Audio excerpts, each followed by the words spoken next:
Hi friends, ఈరోజు chole masala curry easy ప్రాసెస్లో ఏ విధంగా ప్రిపేర్ చేసేసుకోవాలో చూసేద్దాం.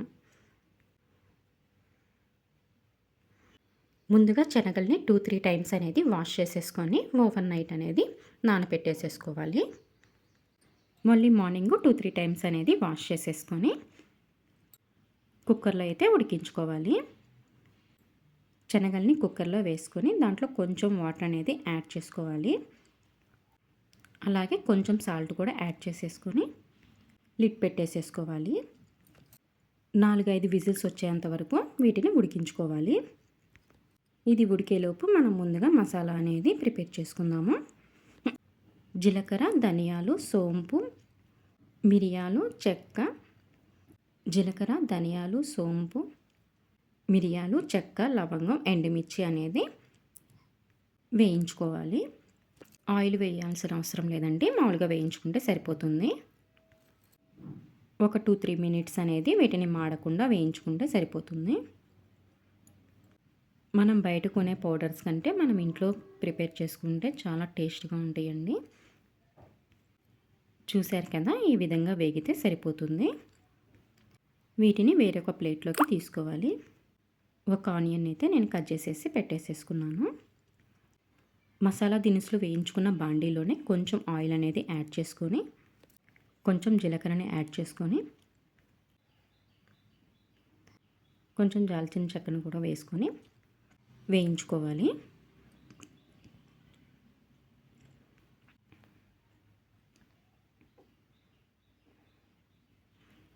జీలకర్ర వేగినాక మనం ముందుగా కట్ చేసి పెట్టేసుకున్న ఆనియన్స్ కూడా యాడ్ చేసుకోవాలి. ఆనియన్స్ అనేది యాడ్ చేసుకున్నాక 2-3 టైమ్స్ అనేది కలిపేసుకోవాలి. చోలే మసాలా కర్రీ అనేది ఎక్కువ ప్రాసెస్ కూడా ఉండదండి, ఈజీగా అయిపోయింది. మనం మసాలా ఒక్కటే ప్రిపేర్ చేసుకుంటే సరిపోయిద్ది. రైస్లోకి, రోటీస్లోకి, పూరీలోకి చాలా బాగుంటుంది ఈ కర్రీ అనేది. దీంట్లో కొంచెం సాల్ట్ అనేది యాడ్ చేసుకుంటున్నాను.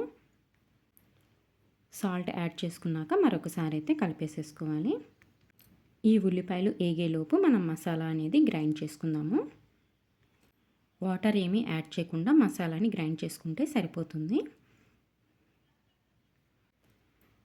దీంట్లోకి కొంచెం జీడిపప్పును కూడా యాడ్ చేసేసుకొని మిక్సీ అయితే పట్టేసుకుంటున్నాను.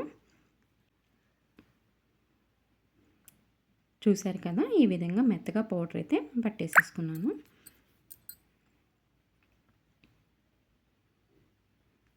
మనం అప్పటికప్పుడు వేయించుకొని పౌడర్ చేసుకున్నాం కదా, ఈ పౌడర్ అనేది కర్రీస్లో కానీ దేంట్లోకైనా చాలా బాగుంటుంది.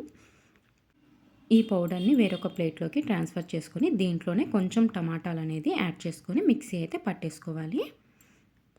కొంచెం వాటర్ కూడా యాడ్ చేసుకొని టమాటా ప్యూరీలాగా పట్టేసుకుంటే సరిపోతుంది. నేను ఇక్కడ అల్లం యాడ్ చేయడం మర్చిపోయానండి, లేకపోతే టమాటాలో కొంచెం అల్లం ముక్క వేసుకొని మిక్సీ పట్టుకుంటే చాలా బాగుంటుంది. మనం టమాటా ప్యూరీ మసాలా పౌడర్ మిక్సీ వేసుకునే లోపు ఈ ఆనియన్స్ కూడా వేగిపోయినాయి. మనం ముందుగా మిక్సీ పట్టేసుకున్న టమాటా ప్యూరీని దీంట్లోకి యాడ్ చేసుకోవాలి. కొంచెం వాటర్ కూడా యాడ్ చేసేసుకొని పోసుకోవాలి. 2-3 టైమ్స్ అనేది కలిపేసేసుకొని ఈ టమాటా ప్యూరీని ఉడికించుకోవాలి.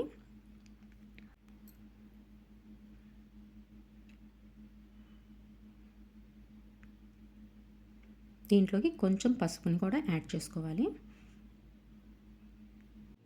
పసుపుని యాడ్ చేసుకున్నాక మరొకసారి అయితే కలిపేసుకోవాలి.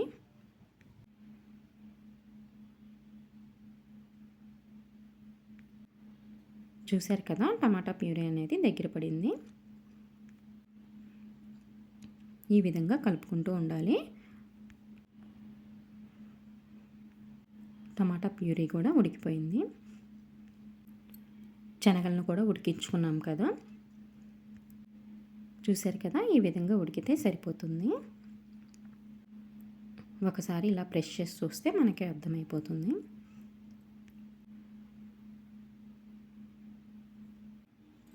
ఈ వాటర్ కూడా పారబోయాల్సిన అవసరం లేదండి, డైరెక్ట్గా దీంట్లోకి వేసుకుంటే సరిపోతుంది. ఈ శనగలు వాటర్ వేసుకున్నాక 2-3 టైమ్స్ అనేది ఈ విధంగా కలుపుకోవాలి.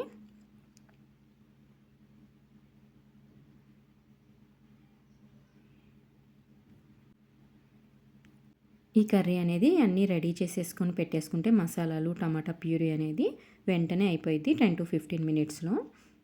టేస్ట్ కూడా చాలా బాగుంటుంది. ఇప్పుడు మనం ముందుగా ప్రిపేర్ చేసుకున్న మసాలాని ఒక 2-3 టేబుల్ స్పూన్ అనేది యాడ్ చేసుకోవాలి.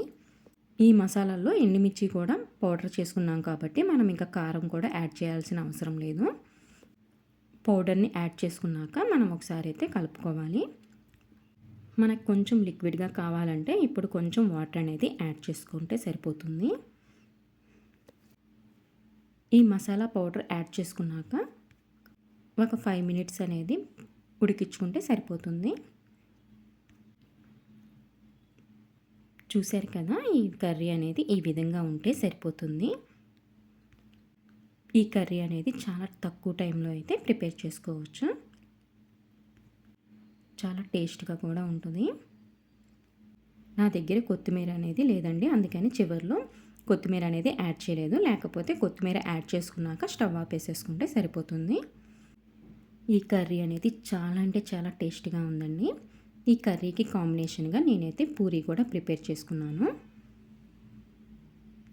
ఈ కర్రీని నేను సెకండ్ టైం అనేది చేస్తున్నాను. ఫస్ట్ టైం చేసినప్పుడు చపాతీలోకి చేశానండి, చాలా బాగుంది అప్పుడు కూడా. ఈసారి అయితే పాప పూరీలోకి చెయ్యి అని చెప్పి అడిగితే ఇంకా పూరీను ఈ కర్రీ అయితే ప్రిపేర్ చేశాను. చపాతీకి కానీ, పూరీకి కానీ, రైస్కి కానీ ఈ కర్రీ అనేది చాలా టేస్ట్‌గా ఉంటుందండి. మీరు కూడా ఒకసారి అయితే ఈ కర్రీని తప్పకుండా అయితే ట్రై చేయండి. ఈ వీడియో నచ్చినట్టయితే ప్లీజ్ సబ్స్క్రైబ్ మై ఛానల్.